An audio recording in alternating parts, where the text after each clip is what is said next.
Hi, thank you for joining me for Wednesday's wellness tip. So today we're going to be moving into part 4 of how to fix headaches, brain fog, weight gain, insomnia, joint pain, and gut pain.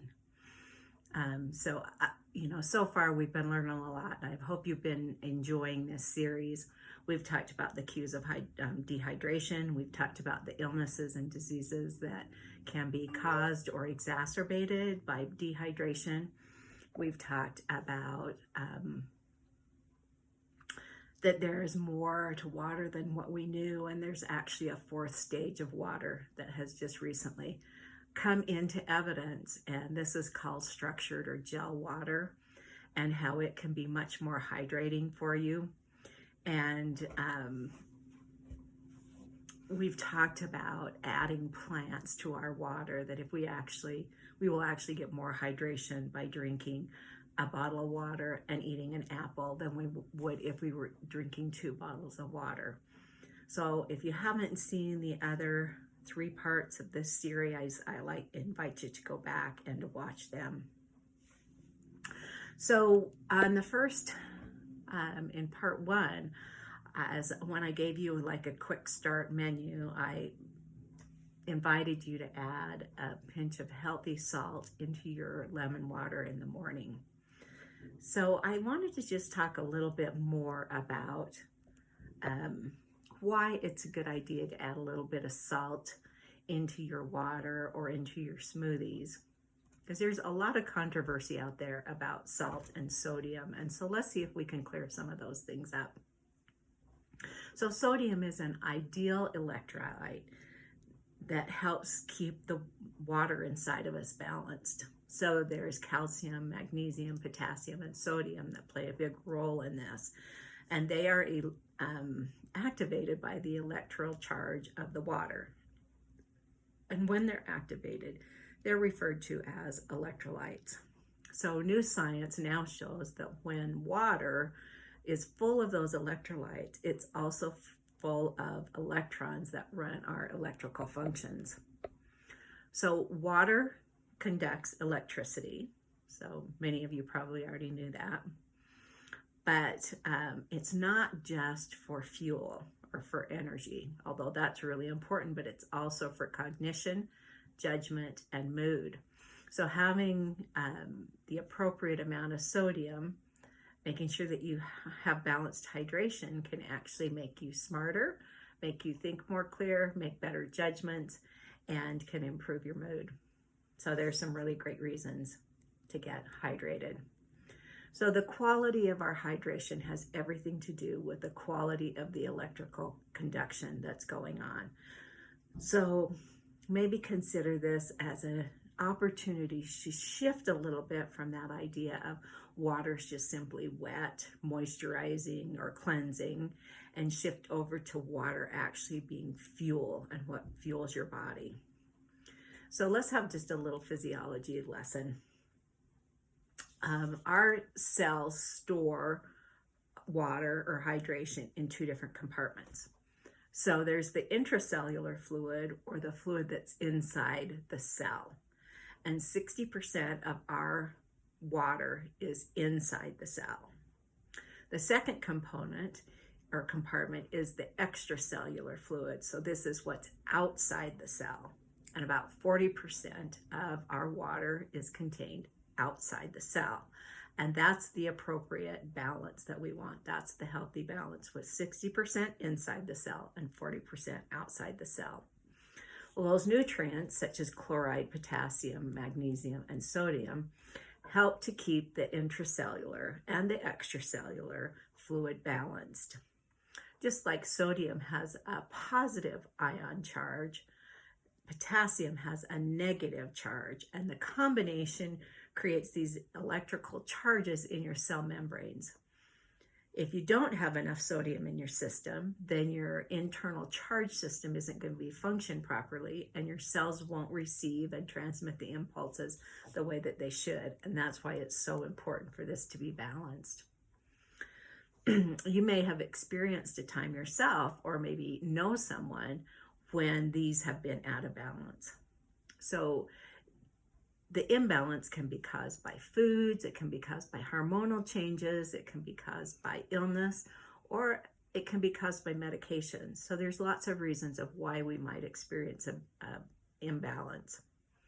But what happens is when it is out of balance is that our tissues become swollen. The word for that is edematous, or what we call third spacing. Third spacing is when the fluid moves out of the cell and into the extracellular fluid, and that makes us feel bloated. So this can happen like if the next day following, maybe in the evening, you ate, a highly, something that has high sodium, like say pizza and potato chips and French fries, or something that's things that are very salty. Then the next morning you may wake up and your hands feel all puffy, your body feels puffy. And what's happening is that imbalance in where the fluids have moved out and are in the space outside the cells because of this sodium imbalance, too much sodium. Well, another example of this would be when somebody's on like a steroid. So I'm not talking about the steroids for bodybuilding, but those people that get put on steroids due to certain illnesses.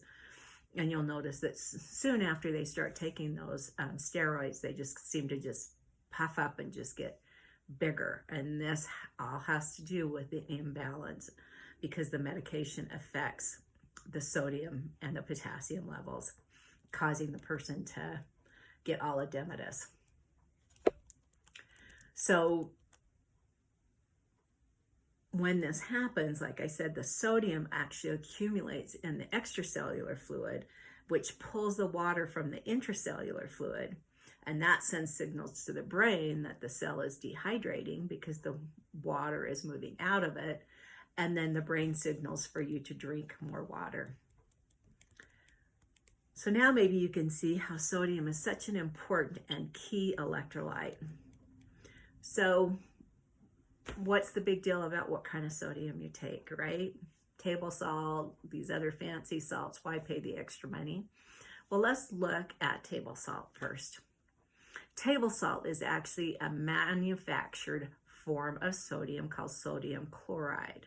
So it is manufactured, where it may have begun similar to, natural occurring rock, crystal, or sea salt. It really only mimics the taste of these elements.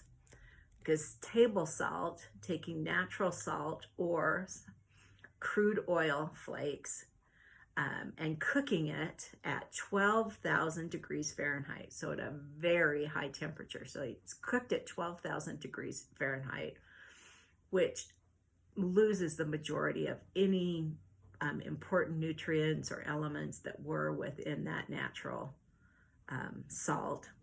So it kills off all of those.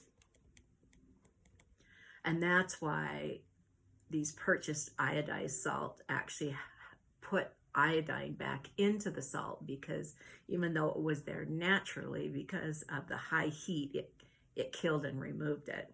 So purchased iodized salt have synthetic chemicals that are added to them. There are manufactured forms of sodium aluminate. There is iodide, there's sodium bicarbonate, there's fluoride, anti-caking agents, toxic amounts of potassium iodide, and aluminum derivatives that are added to this salt. So you might ask, so what is an iodide? Well, an iodide is a form of iodine that carries a slightly different atomic charge and normally is chemically bound to an element such as sodium or potassium. But most of the time it's a synthetic, so it's created in the lab. So natural forms of iodine, like I mentioned, are lost due to the manufacturing process. And without this natural iodine, we need that for our thyroid. So our thyroid can be severely harmed when we're not getting iodine. And this can lead to growth and metabolic issues. So back in the day, the synthetic iodine started being added to the chemically based salts in an attempt to try to correct this. So, and this is something that, you know, I've started to see as I've studied this more, is there's a real trend, or there's a large amount of times when a natural food actually has the wonderful natural components killed because of the manufacturing process, and then is replaced with a synthetic. So here we've just talked about salt and how natural occurring salt does have iodine in it, a natural occurring iodine. But because of the high heat that it's put through in the manufacturing process, it actually kills that iodine, that mineral, so that it's no longer available. And a cheap replacement is to put in a synthetic iodine or iodide. We see the same thing with orange juice. Orange juice is, most of it is pasteurized. So you want to watch that when you go to purchase it, because most of it is pasteurized so that it will last longer. But the pasteurization process kills the natural vitamin C that's in there.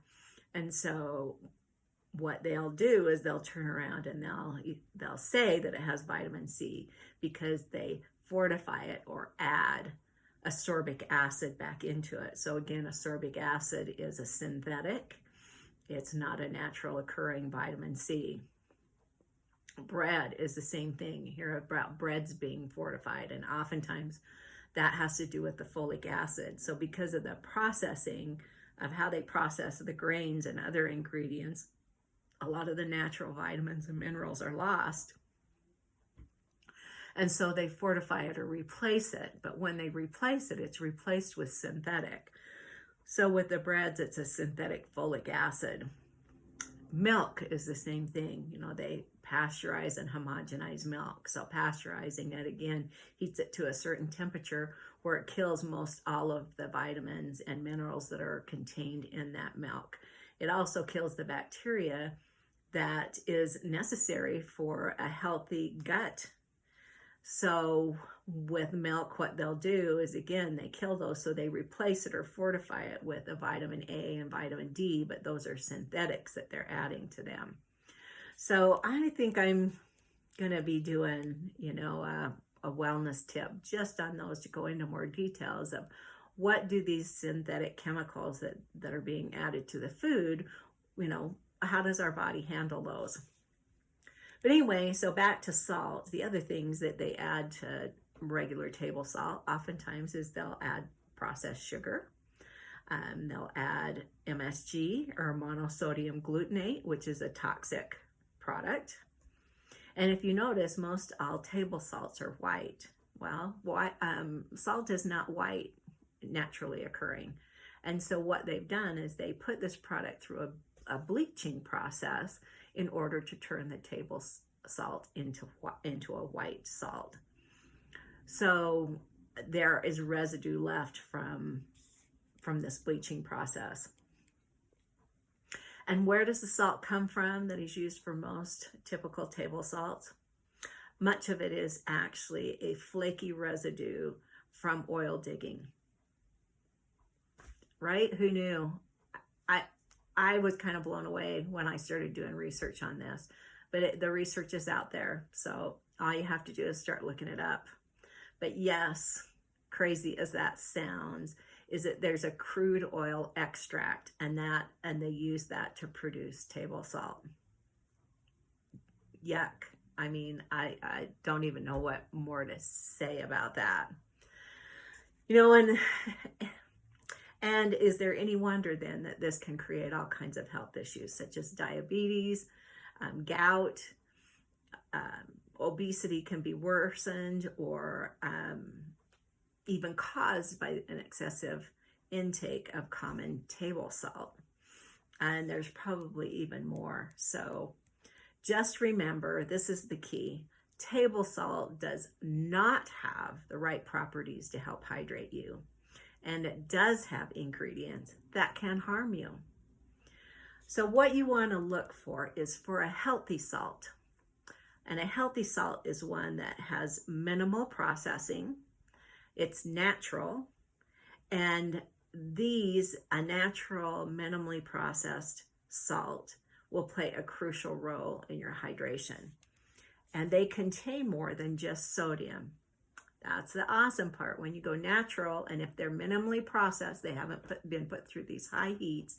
So it is going to contain natural iodine, iron, potassium, magnesium, and calcium, all naturally occurring in the salt.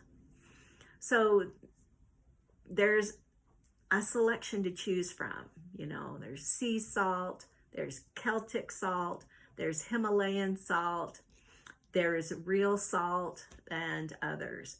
So research and just get, you know, and just make sure that you get a brand that you can trust. I'll just show you this one. This is one that I use. This is Redmond's Real Salt. And the salt here actually comes from the Great Salt Lake. So it's really a great salt. And it's an ancient, fine sea salt. So not affiliated with them. This is just one that I like. I also use the Celtic salt just because it's a little higher in magnesium. It's a Celtic gray salt. But I couldn't tell you what the brand is on it because I don't remember. But the key is just research and get a brand that you trust so that you don't get one that's just been a table salt that's basically colored. So to kind of wrap up this topic about salt and sodium, I wanted to talk just for a minute about some research that's been done on low sodium diets. So you probably even know somebody that's on a low sodium diet. It's always been kind of a typical connection if there's high blood pressure to put somebody on a low sodium diet. So is that a good idea? You know, sometimes we do things just because. So I just wanted to share with you a recent Cochrane review. Now keep in mind what Cochrane does. They don't do the actual research themselves, but they will glean all the research that has been done, and then they formulate a review of what they found. And what they actually found is that a low sodium diet actually increased the production of kidney hormones, resulting in raised blood pressure. So let me repeat that. They actually found that a low sodium diet actually caused or resulted in raising blood pressure. So, and the reason that this was found was that, like talked about the kidney hormones, it initiates the production of the kidney hormones. So it's been shown to raise the levels of the catecholamines in our systems. So the catecholamines are what are released when we go into a fight or flight state. So say you're walking along, you know, you're out just taking a hike, and then all of a sudden you hear this rattle, and you stop, and you hear it again, and it sounds like a rattlesnake. All of a sudden your senses will be heightened, your heart will start to race, you will be in the middle of trying to decide, am I going to just stay here still, or am I going to take off and run? And your body has initiated the fight or flight neurotransmitters that come from initiating this sympathetic nervous system. So it is on alert, right? So this causes your hearts to race, and it causes your blood vessels to constrict. And so that's what they found with the low sodium diet, that it actually encouraged the body to raise the levels of catecholamine and be in this kind of fight or flight transmitter state longer, so that the heart rate was higher and the blood vessels were constricted, causing a higher blood pressure. So very interesting. So, which is just to say that the low sodium diet may not be the high blood pressure cure that it's always been touted to be, and it may even actually contribute to hypertension. There was a study of more than 2,600 students or adults at Emory University, and they put them on a low sodium diet with an intake between 1,500 and 2,000 milligrams per day. Now, 2,300 is what's recommended, and that's about a teaspoon of sodium a day. But what they found with this low sodium diet is that the people who used more than what they were put on, that were using more than 2,000 or more, actually outlived those who consumed an average of less than 1,500 per day. So better results by taking in more sodium. There was another French study that of more than 8,000 adults, and what they found at the end of theirs was that sodium intake wasn't linked to systolic blood pressure at all, to the increase in systolic blood pressure. So that's systolic is the top number when they do your blood pressure. So sodium intake wasn't linked to that at all. And, the result of that study was basically that the link, or the claim for the link between salt and blood pressure, has been overstated. So again, just information. This might be something, if you are on a low sodium diet, you want to talk to your doctor about. But just know that there have been studies out there that show that actually a low sodium diet does not necessarily help decrease blood pressure, especially if you're using a healthy, minimally processed salt. So hope you learned a little bit today about salt, maybe enough to just go ahead and get rid of all that regular table salt you may still have hanging around. And get ready for next week, where we're going to be talking about how water actually gets into where it's needed. Probably not even something that you've ever thought about, but how does it get there to moisture your skin, saturate our brain and our muscles and organs and tissues, something to consider. And we're going to be talking about that next time. And I just wanted to mention that this weekend, this Saturday, if you happen to be around Burley, Idaho, I will be over at the Wellness Weekend. I'll have a table, and I'm going to be doing wellness scans using galvanic skin response, which will come up, and it just shows you biomarkers and those things which are stressing your body out, and how you can better support your body to bring those biomarkers back into range.